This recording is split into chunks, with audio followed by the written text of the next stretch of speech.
সোজা নয়। হাজার হ্যালোজিন আমার সামনে ধরলে আমায় দেখা যায় না, হাজার টিউবলাইট জেলে দিয়ে আমার সামনে ধরলে আমায় দেখা যায় না, হাজার হ্যারিকেন ধরে দাঁড়িয়ে থাকো আমায় দেখতে পাবে না, আমি যদি কৃপা করে তার সেই জ্ঞান নয়নটা না দিই। তবে তোমার সেই নয়ন হয়নি, তথাপি আমি তোমায় দেখা দেব। আমার যে ছেলেটা পিছনে বলেছিল আমি আছি, সামনে এসে দাঁড়িয়েছে, আর যেই সামনে দাঁড়িয়েছে গান্ধারী মশালটা জেলে সামনে যেই না ধরেছে, দেখে না কৃষ্ণ দয়াময় দাঁড়িয়ে আছে। কৃষ্ণ, আমি পুত্রহারা জননী ভাবছি আর তুই আমায় দেখে হাসছিস। পিসি, বৃথাই আমার ঘাড়ে চাপাচ্ছ, আমি তোমার শতপুত্র নিধন করেছিস, তুই করেছিস আমার শতপুত্র নিধন। না পিসি, তোমার পাপের ভরা পূর্ণ হয়েছে, তাই তুমি শতপুত্র হারিয়েছ।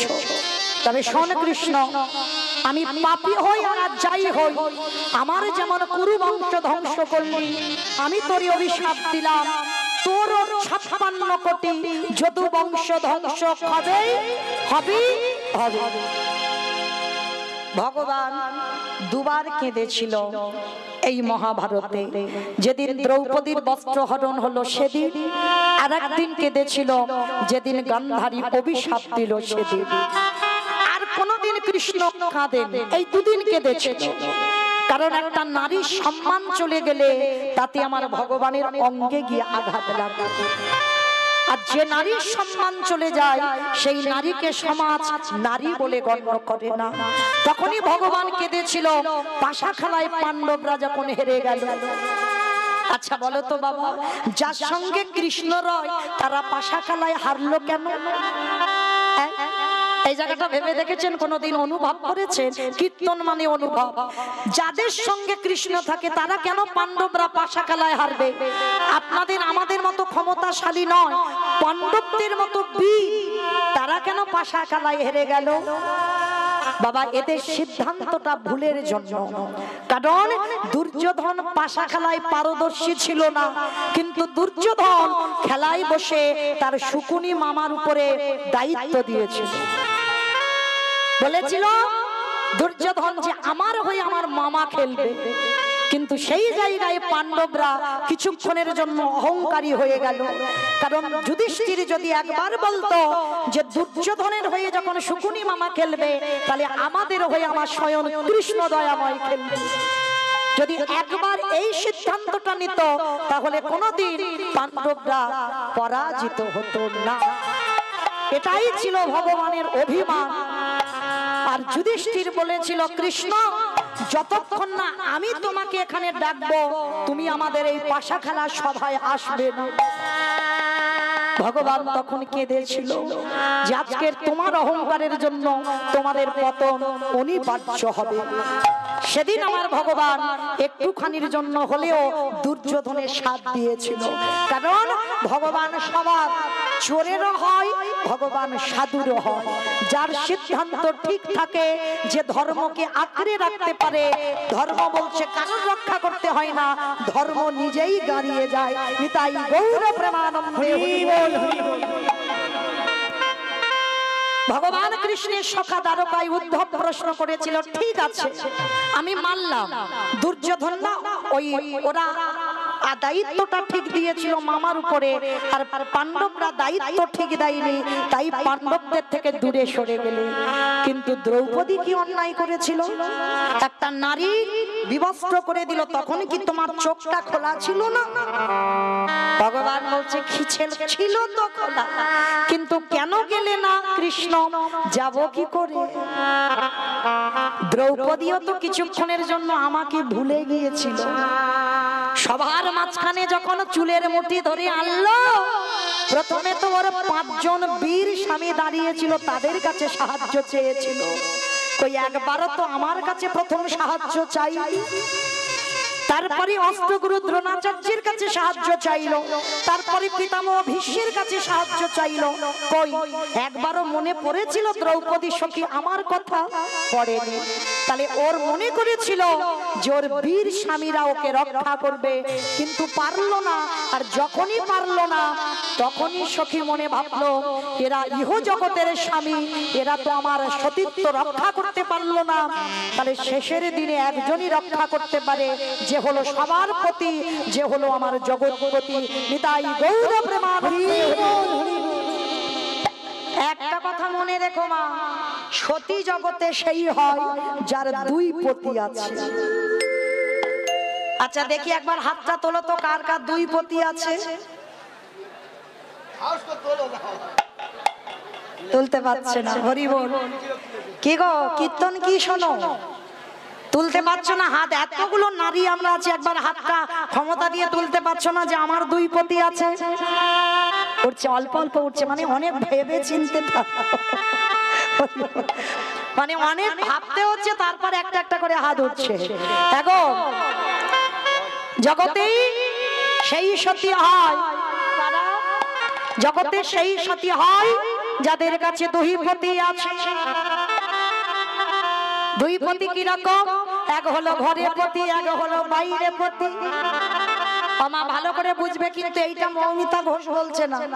যেদিন রাসমঞ্চে ভগবান মুরলী বাদন করলো, যেদিন ব্রজগোপীরা পতি ত্যাগ করে পুত্র ত্যাগ করে ছুটে গেল গহন বনের মাঝে, কৃষ্ণ দয়াময় বলেছিল তোমাদের লজ্জা করে না? পতি পুত্র ত্যাগ করে রাতের বেলা পরপুরুষের কাছে এসেছো। তখন ব্রজগোপীগণ বলেছিল হে গোবিন্দ, কাকে তুমি অসতী বলো? জগতে সেই তো সতী হয়, এ জগতে যার দুই পতি বলিয়ে রাইব না। যার দুই পতি, যার ঘরে পতি বাইরে পতি, বলিয়ে জগতে সেই তো সতী। যার ঘরে পতি আর বাইরে পতি, বলিয়ে জগতে সেই তো সতী। আমায় এবার একটু ভালো করে গুছিয়ে বলি, তাহলে বুঝতে সুবিধা হবে। ঘরে পতিটাকে ওই যে ইট বালি সিমেন্টে গাঁথা ঘর, ও ঘর নয়। তাহলে ঘরটা কোন ঘর? এই রক্ত মাংসে দেহে গড়া ঘর। এই দেহের পতিটা কোথায়? প্রত্যেকে বাম দিকে হাত দিয়ে দেখেন, ধপ ধপ ধপ। ওটাই আছে বলে তুমি এত সাজগোজ, এত কীর্তন শুনতে পাচ্ছ, কীর্তন গাইতে পাচ্ছ। যেদিন তোমার ঘরের পতি তোমায় ছেড়ে চলে যাবে, সেদিন আর তোমার কোনো জায়গায় যাওয়া হবে না।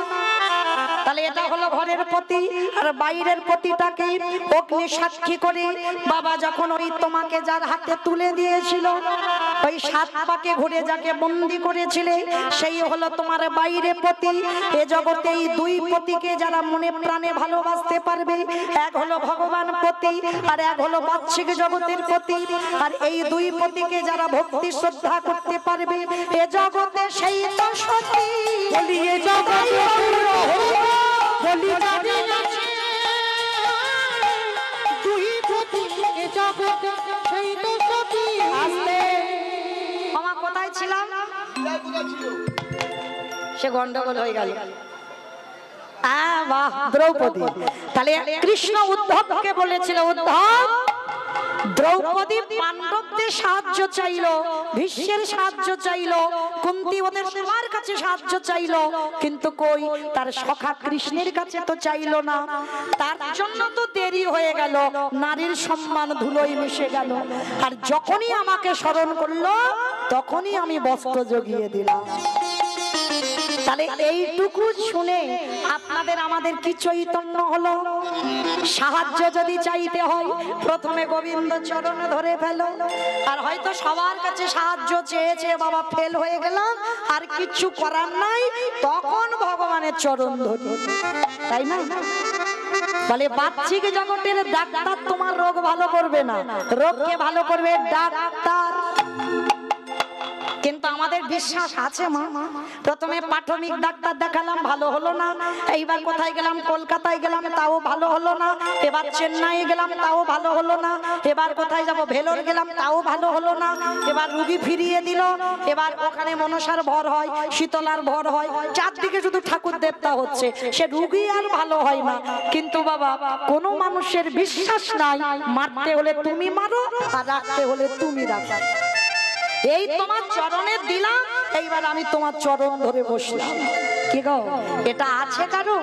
এইটা যা থাকবে, সে যে অচিরে কৃষ্ণ প্রাপ্তি হবে, সে যে অচিরে গৌর প্রাপ্তি হবে। যে যে কৃষ্ণ বলে ডাকতে পারে, অচিরে কৃষ্ণ প্রাপ্তি হবে। আস্তে তাহলে গান্ধারী মা অভিশাপ দিল কৃষ্ণকে, তখনই কেঁদেছিল তোর 56 কোটি যদু বংশ ধ্বংস।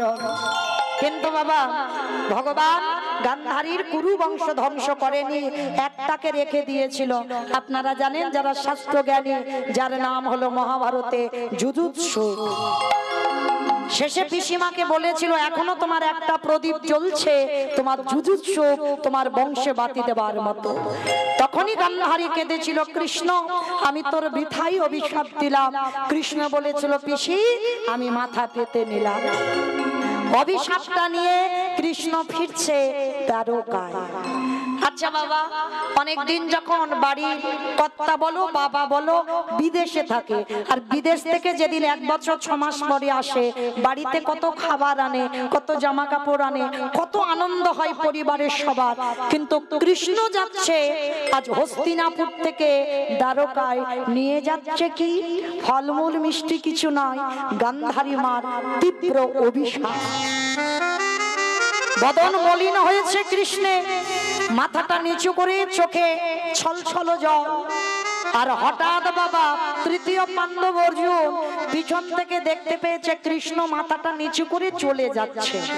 আর পিছন থেকে অর্জুন ডাক দিল, হেন কালে তৃতীয় পাণ্ডব দেখিতে পাইল, হেন কালে তৃতীয় পাণ্ডব দেখিতে পাইল, হেন কালে তৃতীয় পাণ্ডব দেখিতে পাইল, হেন কালে তৃতীয় পাণ্ডব দেখিতে পাইল। প্রাণের সখা বলে ডাকিতে লাগিল, প্রাণের সখা বলি ডাকিতে লাগিল। তৃতীয় পাণ্ডব অর্জুন ডাকছে, সখা ও সখা, এদিকে এসো, এদিকে এসো। কি তোমার চোখে জল সখা কেন? অর্জুন জিজ্ঞাসা করছে কৃষ্ণকে। ভগবান মাথাটা নিচু করে বলছে, অর্জুন এই মুহূর্তে তোমার বড় মা গান্ধারী আমায় অভিশাপ দিল যে আমার 56 কোটি যদু বংশ ধ্বংস হবে, ওই জন্য মনটা ভালো নাই, আমি দ্বারকায় ফিরে যাচ্ছি। অর্জুন কথাটা শুনে বলছে, হায় হায় হায় হায় সখা, তোমার আর আমার কত মিল দেখেছো। বলে কেন, কিসে মিল? আমার বড় মা তোমাকে এক্ষুনি অভিশাপ দিয়েছে যে তোমার 56 কোটি যদু বংশ ধ্বংস হবে, আর আমাকে এক্ষুনি একজন অভিশাপ দিল। বলে তোমারও অভিশাপ দিয়েছে? বলে কে? বলে কেন, ভীষ্ম জননী গঙ্গা। ভীষ্ম জননী গঙ্গা কি অভিশাপ দিয়েছে? বলে সকাশে একটা হাসির অভিশাপ। হাসির অভিশাপ? বলে হ্যাঁ। আচ্ছা বলো কি হাসির অভিশাপ? বলে জানো সখা, কৃষ্ণ আমাকে বলছে ওই ভীষ্ম জননী গঙ্গা যে তার ছেলেকে যেমন সরসজ্জায় দিয়েছি, নাকি ওই গঙ্গা মা আমার অভিশাপ দিল আমার ছেলের হাতে আমার মরণ হবে। বলো আমার কি আর ছেলে টেলে আছে? দ্রৌপদীর 5টা ছেলে ছিল, অশ্বত্থামা মাথা কেটে নিয়ে চলে গেছে, আমার তো আর ছেলে বেঁচে নেই, আর শুধু শুধু আমাকে অভিশাপ দিল আমার ছেলের হাতে নাকি আমার মরণ হবে। ভগবান মুচকি মুচকি হাসছে, বাবা বাবা, এ বেটা জানে না এর এখনো একটা ছেলে আছে।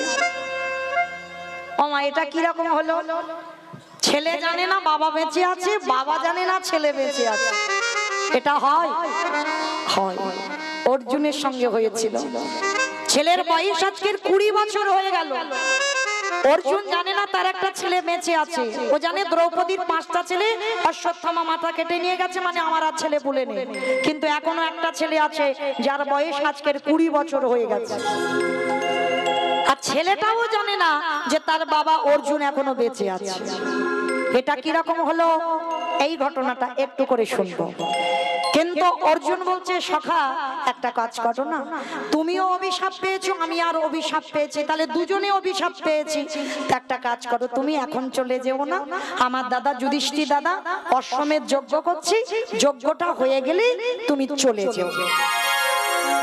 ভগবান মনে মনে চিন্তা করছে, ঠিক আছে, তাহলে অশ্বমেধ যজ্ঞ হবে, ওই যুধিষ্ঠির ঘোড়াটা ছাড়বে, আর ঘোড়াটা ছাড়লে ঘোড়াটা ঘোরাতে ঘোরাতে এমন একটা জায়গায় নিয়ে যাব যেখানে অর্জুনের ছেলে বড় হয়ে আছে। এ বেটা তো জানে না, আর ঘোড়াটা ছাড়াতে যাবে অর্জুন, আমাকে তো রথ চালিয়ে যেতে হবে, আর আমি ঘুরিয়ে ঘুরিয়ে ওকে সেইখানে নিয়ে যাব, আর সেইখানে নিয়ে গিয়ে এ তো জানে না গঙ্গা আমারই নেই, ভগবানের চরণ থেকে গঙ্গার উৎপত্তি। তাহলে আমার মেয়ে যখন ওকে অভিশাপ দিয়েছে, অর্জুন তোমার বড্ড অহংকার, কুরুক্ষেত্রের মাঠে যুদ্ধ করে তুমি অহংকার করে বলেছিল, কৃষ্ণ আমার এই গান্ডীব্য ছিল বলে কুরুক্ষেত্রের মাঠে জয়টা হলো। ভগবান হেসে বলেছিল, মূর্খ, আমি তো আধা ঘন্টা আগে সবগুলোকে মেরে রেখেছি, মরা মানুষকে তোরা মেরেছিস। শুধু জগতের লোক দেখতে পেল না, কিন্তু আমি বিশ্বরূপ দেখাবার পরেও তুই অহংকার করে বলছিস, অর্জুন এই অহংকার চূর্ণ আমি করব তোমার। আমার মেয়ে যখন অভিশাপ দিয়েছে যে তোমার ছেলের হাতে তোমার মরণ হবে, ওই পথটা আমি তৈরি করে দেব। এইবার যুধিষ্ঠির মহারাজ অশ্বমেধ যজ্ঞ শুরু করেছে, আর ওই যজ্ঞে ঘোড়াটা ছেড়েছে, ঘোড়া চলে গেছে। এইবার যুধিষ্ঠির বলছে, অর্জুন ঘোড়াটা যেখানে গেছে তুমি ধরে আনো। এইবার অর্জুন বলছে, সখা তুমি আমার সঙ্গে চলো। ভগবান বলছে, যাবো কি, আমি যাবো বলে রেডি হয়ে আছি, কারণ গঙ্গার অভিশাপটা ফলাতে হবে না, চলো। এইবার ভগবান শ্রী হরি শ্রী হরি বলি শুভযাত্রা কইল, শুভযাত্রা কইল, আজ নানা দেশান্তরের ঘুরিতে লাগিল, নানা দেশান্তরের ঘুরিতে লাগিল, নানা দেশান্তরের ঘুরিতে লাগিল, ঘুরিতে ঘুরিতে অশ্ব আইল মণিপুরে, ঘুরিতে ঘুরিতে অশ্ব আইল মধুপুরে, আমার ঘুরিতে ঘুরিতে অশ্ব আইল মণিপুরে, ঘুরিতে ঘুরিতে অশ্ব আইল মধুপুরে, ঘুরিতে ঘুরিতে অশ্ব তাই গৌর হরি বল হরি বল হরি বল হরি বল। এইবার এসে কি করেছে, ওই অশ্বটা যেখানে, অশ্ব মানে কি ঘোড়া, এইবার ঘোড়াটা এসে দাঁড়ালো কোথায়, আজ মণিপুরে দাঁড়ালো, মণিপুরে দাঁড়ালো, আজ মণিপুরে দাঁড়ালো, মণিপুরে দাঁড়ালো, আজ ঘুরিতে ঘুরিতে অশ্ব মণিপুরে দাঁড়ালো, ঘুরিতে ঘুরিতে অশ্ব মণিপুরে দাঁড়ালো। এইবার মণিপুরে এসে দাঁড়ালো, আর অশ্বটা মানে ঘোড়াটা ধরলো কে, সেই যে অর্জুনের ছেলে, মণিপুরে আজকে 20 বছর বয়স হয়ে গেছে। এইবার মায়েরা কি করে হলো, ছেলে 20 বছর হয়ে গেল, বাবা চেনে না, আর বাবা ছেলেকে চেনে না, 20 বছর বয়স হয়ে গেছে। এইটা কি করে হলো জানো, এইবার একটু শুনুন। যেদিন লক্ষ্য ভেদ করে দ্রৌপদীকে বিবাহ করেছিল তৃতীয় পাণ্ডব অর্জুন, আপনারা জানেন ঘটনাটা। আর যখন বিয়ে করে এনেছিল, কুন্তী মা অসুস্থ, মাকে বলেছিল, মা তোমার জন্য কি এনেছি দেখো। তা মা ঘুমের ঘরে বলেছিল, খোকা যাই আনিস না কেন বাবা, তোরা 5 ভাই ভাগ করে নে। দ্রৌপদীর হাতটা ধরে আছে, ছেলে তো বিয়ে করে এনেছে। আচ্ছা মা, এখানে কি অর্জুনের ভুল ছিল না? একবার যদি বলতো, মা তোমার জন্য বৌমা এনেছি দেখো, তাহলে বাবা একেবারে পরিষ্কার হয়ে যেত। কিন্তু বারবার অর্জুন বলছে, ও মা তোমার জন্য কি এনেছি দেখো।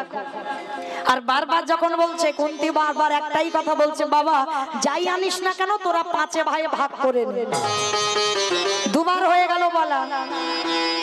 আবার অর্জুন বলছে, ও মা তুমি দেখে বলবে তুমি তোমার জন্য কি এনেছি, তুমি শুধু না দেখে বলছো যাই এনেছি 5 জনে ভাগ করে নে। আচ্ছা তুমি দেখে তো বলো। বারে বারে যখন বলছে কুন্তি মা রেগে গেছে, অপদার্থ আমি কখন থেকে বলছি একটাই কথা, যাই কিছু আনিস না কেন তোরা 5 ভাই ভাগ করে নে। আর যেই না বলেছে বাবা অর্জুন দ্রৌপদীর হাতটা ছেড়ে দিয়েছে। ছেড়ে দিয়ে যুধিষ্ঠির দাদার কাছে গিয়ে বলছে, দাদা মা আদেশ দিয়েছে আজকে থেকে দ্রৌপদী আমাদের 5 জন।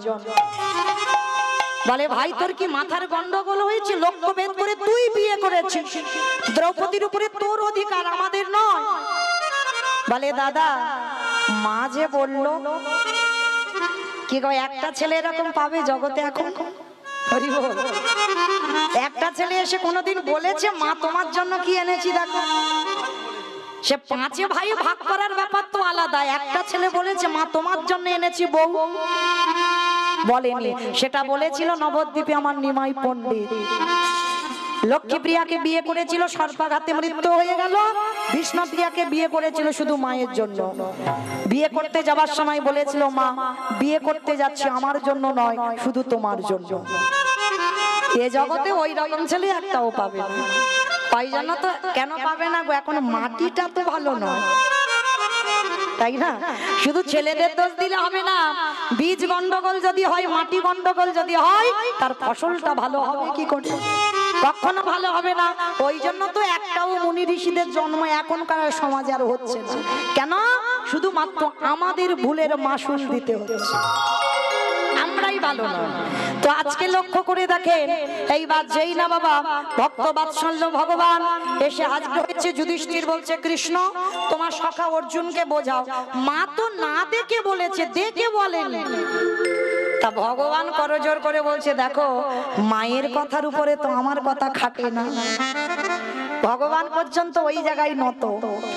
মা বস্তুটা এমনই বস্তু, সবার আগে মা। ভগবান সুদামাকে বলেছিল পিতামাতা হলো প্রথম গুরু, দ্বিতীয় গুরু হলো শিক্ষা গুরু, দীক্ষা গুরু, তৃতীয় গুরু হলো আমি ভগবান। মানে ভগবান বাবা মাকে আগে জায়গা দিয়েছে, সবার শেষে নিজের জায়গা নিয়েছে। তাহলে এইবার বলছে মা যখন বলেছে আমার কথা তো খাটবে না, তাহলে মায়ের কথা মতো আজকে থেকে দ্রৌপদী তোমাদের 5 জন। এমন সময় বাবা সর্বঘাটের কাঁঠালি কলা এসে হাজির। বলো তো সে কে? নারদ। নারদ এসে বলছে নারায়ণ নারায়ণ। ও ঠাকুর এটা কিরকম ব্যাপার হলো? একটা বউ 5 জন নিয়ে টানাটানি করবে, কিরকম মতো ব্যাপার নয়।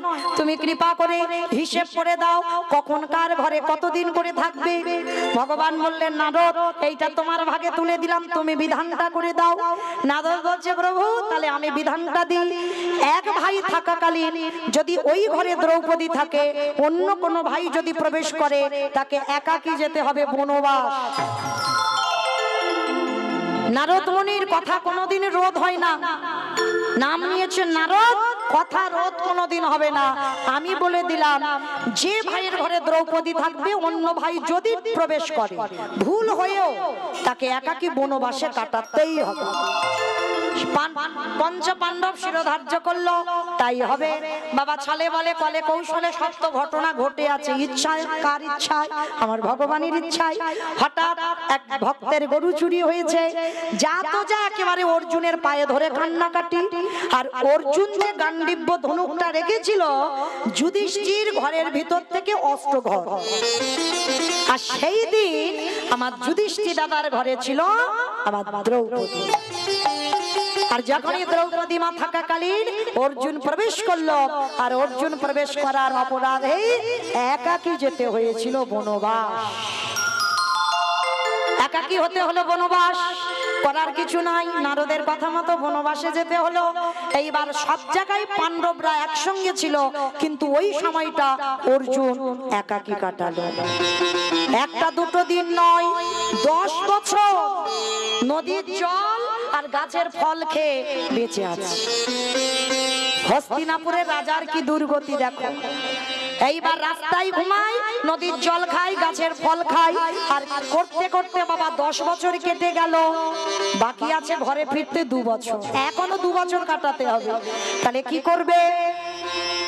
এইবার এমন একটা জায়গায় গেল যে জায়গাটার নাম হলো মণিপুর রাজ্য। আর মণিপুর রাজ্যে গিয়ে তৃতীয় পাণ্ডব অর্জুন এত ক্লান্ত হয়েছে, গাছের তলায় বাবা গাছে হেলান দিয়ে পা দুটো রাস্তায় ছড়িয়ে দিয়ে ঘুমাচ্ছে। আর এমন সময় বাবা এক রাজা, ইহার মাথায় বড় মুকুট আছে, রাজার পোশাক, হাতে একটা তরবারি, ঘোড়ার পিঠে চড়ে এসেছে। এসে বাবা দেখে না রাস্তা অবরোধ করে একটা মানুষ লম্বা হয়ে পা ছড়িয়ে আছে। এইবার সেই রাজা মশাই এসে বলছে, এই যে তোমার স্পর্ধা তো কম নয়, তুমি আমার রাজ্যে সেই রাস্তা অবরোধ করে ঘুমাচ্ছ। হ্যাঁ দেখাচ্ছি, দাঁড়াও। অর্জুন হাত জোড়ো করে বলছে, আমি যদি না উঠি কি করবে? বাবা এমনি একটু অর্জুন হ্যাকাতে মতো, যদি না উঠি তো কি করবে? বলে তোমার গলা ধাক্কা দিয়ে এই রাজ্য থেকে বের করে দেব। অর্জুন মনে মনে চিন্তা করলো, হাই রে, হাতি যখন গদে পড়ে পরেরটা সবাই জানে। মনে মনে ভাবলো, যাক আমি আর পরিচয় দেওয়ার দরকার নাই, কি দরকার, আমার এই দুর্দশা হয়েছে যখন তো আমার মাথা পেতে নিতে হবে। কিছুতে অর্জুন রাস্তা ছাড়বে না। আর সেই রাজা তরবারিটা হাতে করে নিয়ে বলে, তোমার মস্তক ছেদন করে দেবে। উঠবে কিনা বলো? অর্জুন বলছে উঠবো না। আর সেই রাজা বলছে উঠবে না তো? ঠিক আছে দাঁড়াও, দেখাচ্ছি মজা তোমার। তরবারিটা রেখে অর্জুনের হাতটাকে ধরেছে। আর অর্জুনের হাতটা ধরে বাবা যেই না টেনে তুলতে গেছে, মাথা থেকে মুকুটটা খুলে মাটিতে পড়ে গেল। আর যেই মাটিতে পড়ে গেল, মাথায় বড় বড় লম্বা লম্বা কেশ ছড়িয়ে গেছে। কি গো বুঝতে পেরেছো? ওটা রাজা নয়, রাজকন্যা, মানে রাজার মতো সেজেছিল। আর যেই না মাথার চুলগুলো ছড়িয়ে গেল, এইবার অর্জুনের হাতটা ধরে আছে। আর অর্জুন হাতটা ধরে আছে, যেটা মহাভারতে একটা কথা আছে বাবা, পানিগ্রহ। ভাগ্যিস বাবা কলিযুগে ওইটা উঠে গেছে, যদি থাকতো কি সর্বনাশটা হতো। কেন জানো? এই পানিগ্রহ মানে তখনকার দিনে বাবা যদি নারী বা পুরুষ কেউ কারোর হাত ধরতো, তাকে বাবা এর আগে যদি দুটো চারটে বিয়ে করাও থাকে, কিন্তু হাত যখন ধরেছে কোনো মেয়ে, তোমাকে বিয়ে করতে হবে। আমার ভুল বললাম? কোন ঠাকুর রক্ষা করেছে এখন? এইবার কি করেছে, যেই না হাতটা ধরেছে অর্জুন, আর ওই যে রাজকন্যা হাতটা ধরে আছে, এইবার দুজনের চার চোখে চাউনি হয়ে আছে, অপলক নয়নে তাকিয়ে আছে হাতটা ধরে। কে তুমি মনোমোহিনী, কে তুমি মনোমোহিনী, কে তুমি মনোমোহিনী, দাদিনী আমার চোখে রাগানে পুষ্প দাগে গো চম্পারণী, কে তুমি মনোমোহিনী, কে তুমি মনোমোহিনী, আজ তোমায় দেখে হলো মনে